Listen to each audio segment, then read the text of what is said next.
சோம்புங்க, பிரிஞ்சி இலை, பட்டை, சோம்பு, கிராம் எல்லாம் போட்டுங்க. பொரிஞ்சதுக்கப்புறம் சின்ன வெங்காயம் போட்டு பச்சை மிளகாய் போட்டுருக்குது. அதுக்கப்புறம் ஃப்ரெஷ்ஷாக தோட்டத்துக்கு போட்டாங்கன்னா போடுறேங்க. காரம் பார்த்தாலும் நான் கொஞ்சம் எப்பயுமே வரமிளகா போட்டுருங்க. தக்காளியும் கூட போட்டு வாங்கிக்கலாங்க. இப்போ பீன்ஸ் கேட்டு அரிஞ்சு வச்சுருங்க. பச்சை பட்டாணி காலையிலேருந்து ஊற வச்சுருங்க. 3 விசில் வச்சுருக்குதுங்க. சோயா பீன்ஸ் வந்துங்க சுடுதண்ணி போட்டு சுற்றி வச்சுருக்குதுங்க. உள்ளெல்லாம் வணங்கிட்டு இருக்குதுங்க. இஞ்சி பூண்டு பட்டை சோம்பு கிராமெல்லாம் நம்ம அம்மியில் அரைச்சிக்கலாங்க.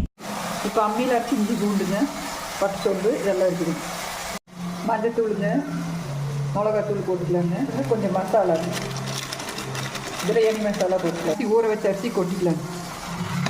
உப்பு மட்டும் போட்டுக்கலாங்க. கொத்தமல்லி தழை தூவிக்கலாங்க.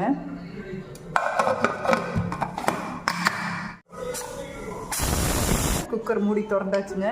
இப்போ வந்துங்க தலவாழை இலை போட்டுங்க பிரியாணி வச்சு சாப்பிட்றங்க. இவ்வளோ ஒரு அருமையாக இருக்குங்க.